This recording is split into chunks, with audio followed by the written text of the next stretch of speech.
Alright, so you guys have been seeing so much talk about how Ein beats Strong Scarlet by now. And I'll say it now, it's true. But hold your horses before you go crazy pulling for her. There are many things to consider first, especially with today's meta. I advise listening to the whole video because I'll be putting in twist more than M. Night Shyamalan, M. Night Shyamalan. what she said, more twist than this guy did in his movies. First, let's break down how she works. Ein's kit can be, from a high-level perspective, split into two parts. One revolves around her near feather summon mechanic, and the other is her charge damage with basic attacks. One is a decent addition to her damage, and the other is shift of futile attempt that they think they know what they're doing. Can you guess which is which? That's right, up to this day, shift of keeps trying to shove down our throat full charge effect only for fast charging to still be the most effective gameplay. This makes half of her skills in her kit almost useless. Well, that is to say for tryhard people. In base raw performance, autoing will make her basic attack deal only 3/4 of her fast charging damage during her burst, and outside her burst, autoing is only 1/2 of her fast charging damage. Keep in mind that this chart is only involving the basic attack damage. And if we want full charging to be viable, it'll take at least 16% charge speed before it evens out with fast charging.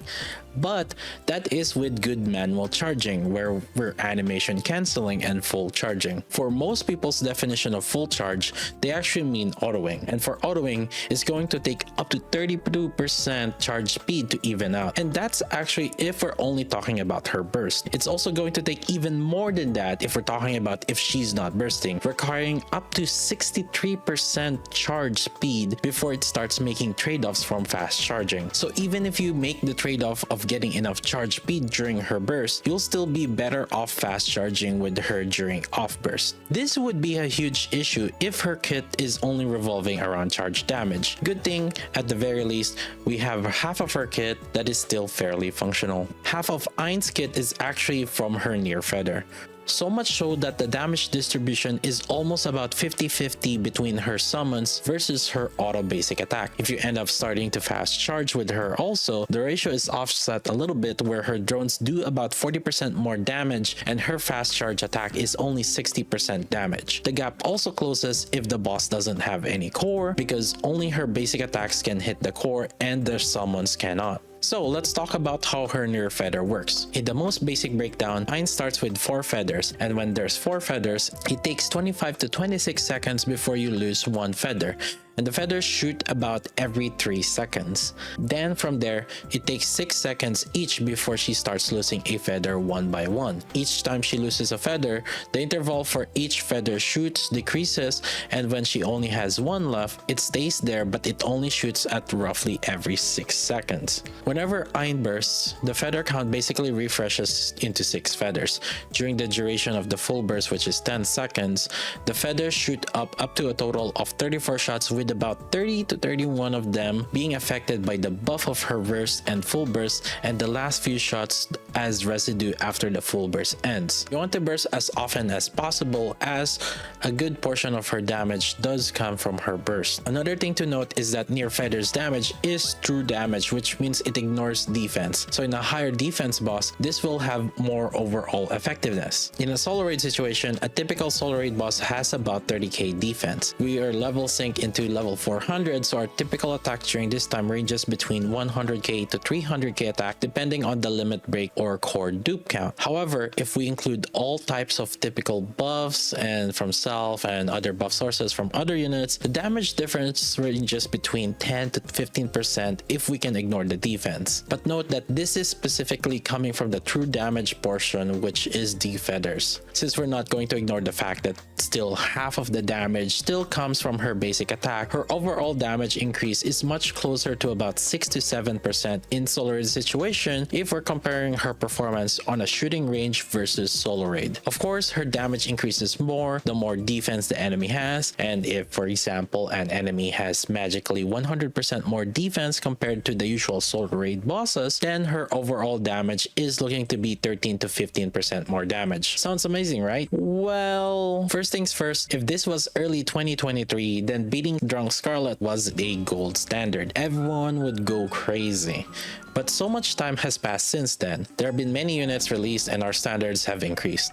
Comparing her to Drunk Scarlet at this point in time is at best a comparison for Team 5 position in Solo Raid. For the longest time in Solo Raid, Drunk Scarlet teams have been one of the lowest damage teams. Second, without a doubt, she'll see some use in Electric Advantage Solo Raid. We don't have many top tier Electric DPS, and right now she'll take the Electric Queen throne for top Electric DPS. But wait a minute, that sounds really good, right? Well, let's try to put it into context. If we put every unit in and consider their neutral elements performance, Ein's ranking goes quite down.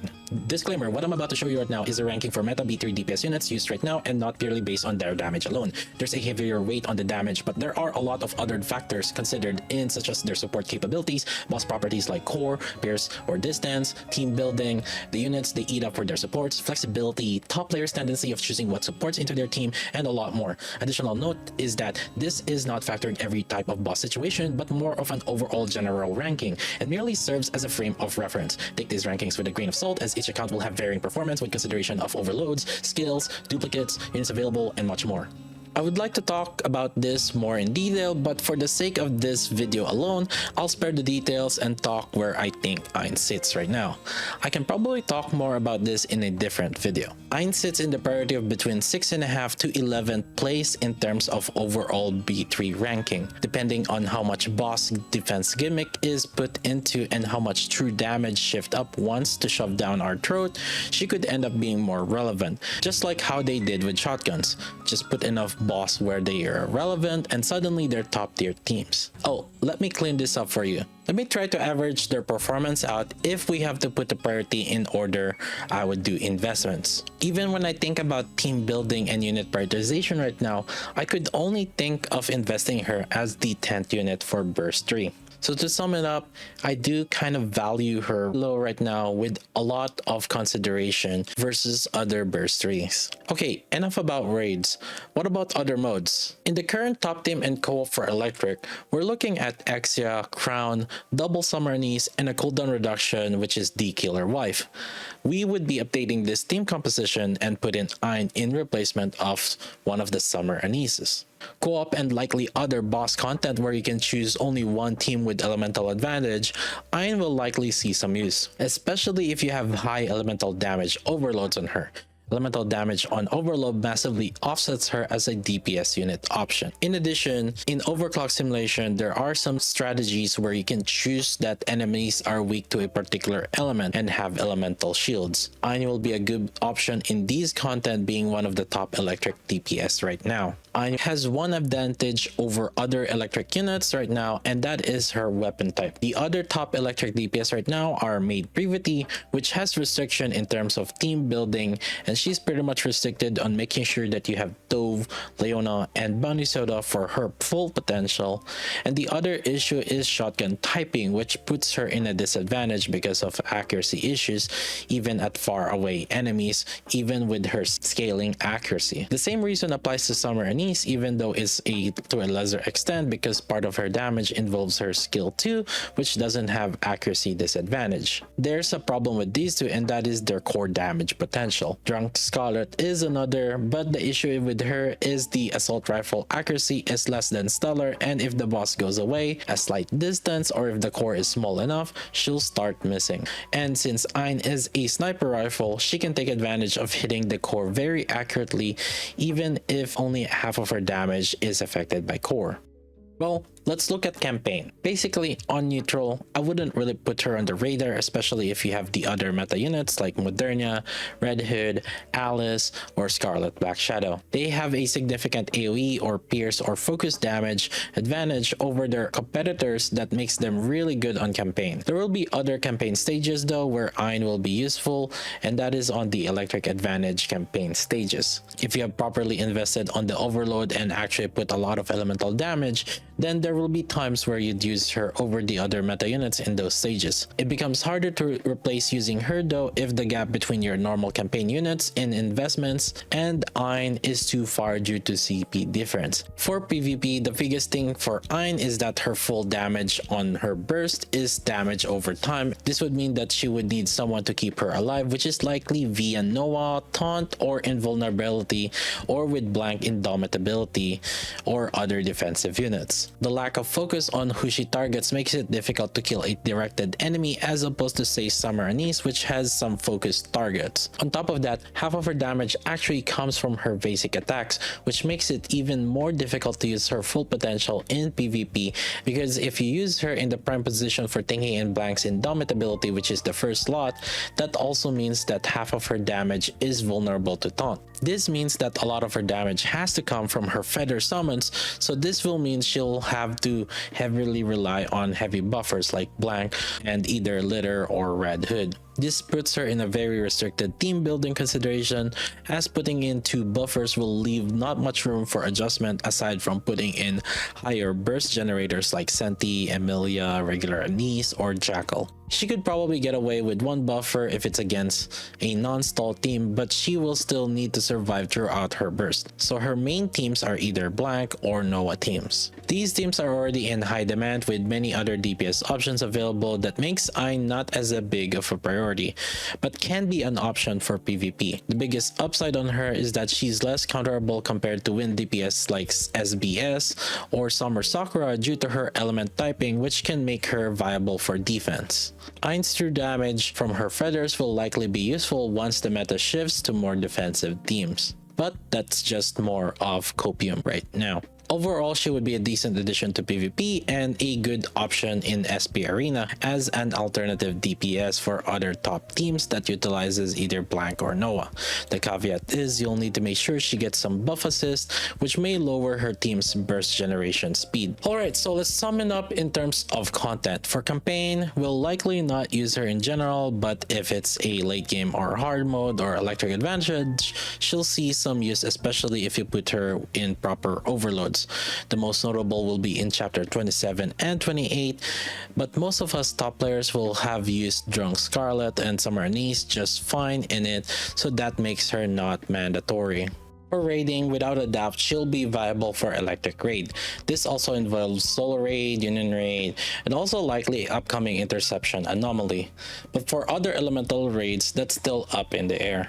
For simulated room overclock, she can see some use for electric favored seasons. For co-op, unless they release other better electric DPS, she'll be used also for electric advantage. For PvP, she's a viable alternative DPS. So, should you pull? So it's been a roller coaster of she seems good to she seems bad to she seems to have potential. So it's really a lot of mixed signals.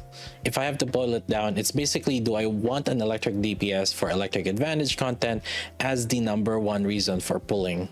In neutral element or raid, she can be as good as a temporary team 4 or could be down to team 6 unit since she replaces the Drunk Scarlet. But we have a few raids where top players sometimes don't even use Drunk Scarlet. However, that is not to say that the electric team is completely out of the picture, especially with Exia's Treasure and Summer Anise combination. Having another DPS benefiting off these 2 sub DPS and support units would make the electric team relevant and viable. This might be temporary, especially since we are slowly trending to having proper elemental DPS for every team for each element, but it may take a while until then. She has the potential in PvP, but the good thing about her is there's no big counters to her right now, as the main DPS like Red Hood or Alice, which gets taunted, or 2B that gets neutralized by Rosanna, or SBS and Summer Sakura, which gets countered by regular Sakura. She is a viable defense DPS. Regardless though, as a primary DPS in any other content, Ein in a general or neutral content basis won't be seeing a lot of use. So, do you need 1 copy? In campaign? No. In Union Raid, no, unless you don't have Drunk Scarlet, primarily because Union Raid is also a joke right now. Solo Raid, maybe, more on yes, but yes, especially if you don't have Drunk Scarlet. She can make the team building easier for electric team with Exia and Summer Anise. For PvP, maybe. She has the meta potential but would need at least to have 2 buffers to start taking out stall teams, and with 1 buffer she could take in some non-stall teams. For co-op, she will be relevant DPS for electric advantage for top rankers. For pending content right now, interception anomaly, maybe. We just know it'll be endgame bossing content, and to prepare yourself on different elements, she will be a good addition. For overclock simulation, maybe as well. She has a substitute which is Summer Anise or Drunk Scarlet, and those are good to use if you go the electric advantage route. Overall, she's not largely relevant in the current available content, so we can wishlist. If anything, the main reason for pulling her now is the immediate solo raid upcoming if you want to get high rankings. But otherwise, I personally don't see an immediate need right now for other contents. Maybe we could see some use in Champion Arena, but the arena's meta is also half influenced by dupe counts, and I could see a lot of people struggling to slot her in and taking CP reduction if they decide to use her. So for dupes, solo raid top rankers, the answer would be yes. For PvP rankers, the actually answer on that also is yes. For general player, probably no. As usual, if you're aiming for top 3% in solo raid, just 1 copy will be enough. She's a unit that can be wishlist and will also be in the future banners, so I wouldn't sweat the dupes. So let's say you decided to now invest in her. You've come to the right place. First, let's talk about her skills. If I have to give a weight on which skill gives the most value, it would be skill 2, then skill 1, and then burst. Depending on how you would play her, the prioritization greatly changes as well. It can be broken down into either autoplay or fast charge play. Take a look at this damage increase of upgrading to level 7. As you can see from this table, depending on your playstyle, the damage increase varies on the skill. If you're fast charging, there's much less priority on burst. Keep in mind that the overall damage is still more on the fast charging in all scenarios. It's just that how much damage increase you're getting whenever you're leveling up the skills. Because of this, your budget build would be 774, and with a good competitive build at 10-10-7. And the ideal build would be 10-10-10 later on in the future, as there's no telling if we'll stick to controlling only her in the future. Keep in mind also that this damage increases may vary greatly depending on the team compositions. So if you have another attack damage buffer like Crown, then there's one of the reasons why burst also will be in a lower priority. For overloads, due to heavy emphasis already how much she'll primarily turn the table if it's only electric advantage, put the heaviest weight on the elemental damage. Like seriously, at least make it a goal to have at least an elemental damage for at least 3 of her pieces. Otherwise, you're losing the biggest reason of using her in the first place. The second priority would be to get attack and 1 ammo line. Due to her team building with Summer Anise and likely either pair with Crown or Privity, it's easy to achieve a high reload speed on her. 1 ammo allows a good enough ammo capacity for energy regen purposes, so you try to not reload during the outside of her full burst. 1 ammo allows a good enough ammo capacity for energy regen purposes, so you try to not reload during outside of her full burst effect. The third priority would be crit rate, charge speed, and an additional ammo line.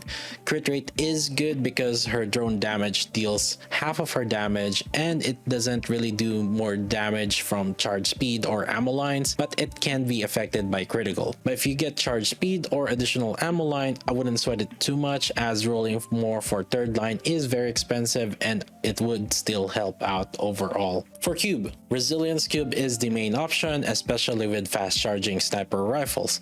This can also allow you to have infinite ammo with Summer Anise and either Privity or Crown. For team building, Ein's team building is actually fairly flexible. She's a regular burst 3 DPS that wants to be bursting, so slotting her is fairly easy.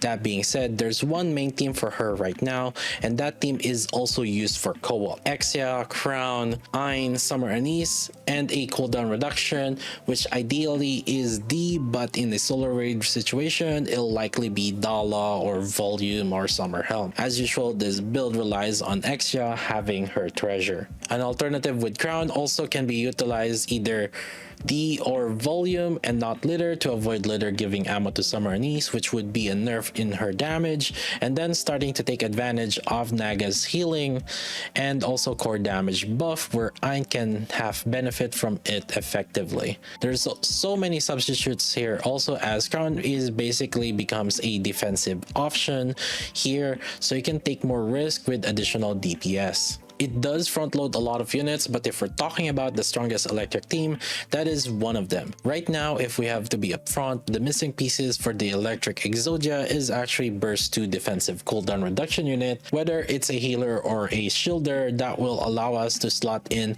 another electric DPS like Drunk Scarlet, and we can use Exia as is and save crown somewhere else. Depending on the boss mechanic, if we can avoid having a healer, then one of the stronger alternatives without crown is Exia, Dala, Ein, Summer Anise, and Privity. And in this again, Exia needs her treasure, and if you're only on phase 2 on Exia, then you'll have to manual control Exia. If we end up needing a healer or cover rebuilder, then having Biscuit is a good option as an alternative to Privity, where you match Biscuit bursting with Summer Anise. Now without Ex's treasure, there's still plenty of alternatives where Ein can be put in. The most likely one is where she can take advantage of Summer Anise buff while also taking advantage of Summer Anise damage, and that's also with the Dorothy Last Bullet team. With Summer Anise, Ein can also maintain infinite ammo. Dorothy with a healer or support B2, Ein, Summer Anise, and Privity. Quincy being a decent alternative option as a pseudo healer and buffer with easier to use than Drunk Scarlet because Ein and Summer Anise are consistent highest attack in this team and can effectively tank the boss without the downside of Scarlet or Guillotine losing HP. Oh, and at many points in this, you can pretty much replace Summer Anise with Maxwell, Ludmilla, or Alice as well as good options for burst 3 and buffer, especially for situations where you have to split up your electric units. Then we have Tianaga and the bunnies as the usual options. Ein being a flexible DPS can pretty much fit in any teams, and this makes her easy to fit in a lot of the standard teams. And then finally we have the true damage team. Rima's Treasure does provide near 80% true damage buff in phase 3, in which case if Ein's damage is roughly half true damage, then she'll get about similar as if Crown's providing the attack damage buff.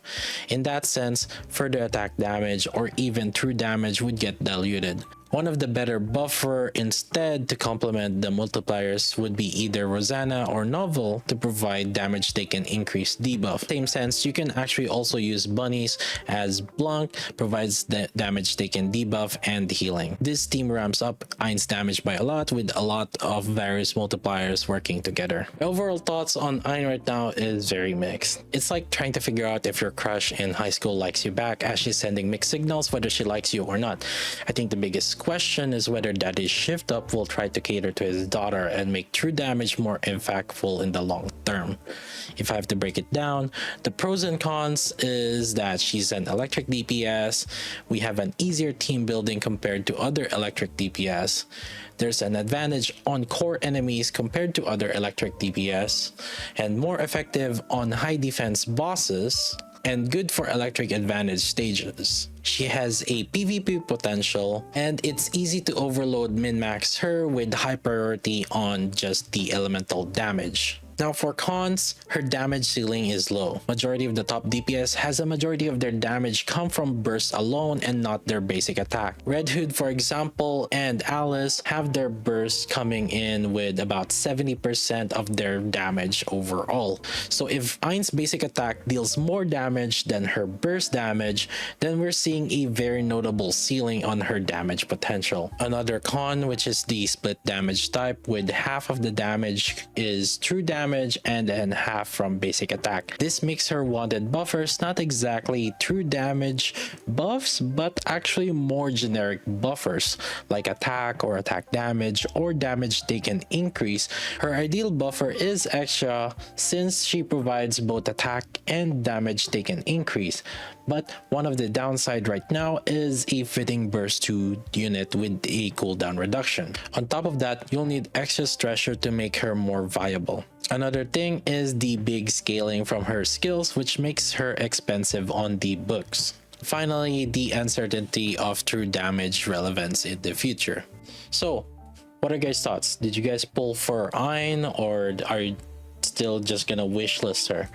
If you guys are wondering, Mr. Konto did core 7 her. Okay, there are some people that have been asking, what would Mr. Konto do? WWKD. For me, I am kind of in between one copy or getting her in MLB. I'll probably have to decide on that on Solar Raid if I think that I feel like my team is not getting up to par for probably top 50 contention. But anyways, let me know what you guys' thoughts about this, if this is helpful or not. And sorry it took a while before publishing this video because I got really sick for like a few days, and I actually was pretty much out of commission on trying to make this video. In any case, that's about it for me, and make sure to come visit me at twitch.tv/GuyJLV, and I'll see you guys next time.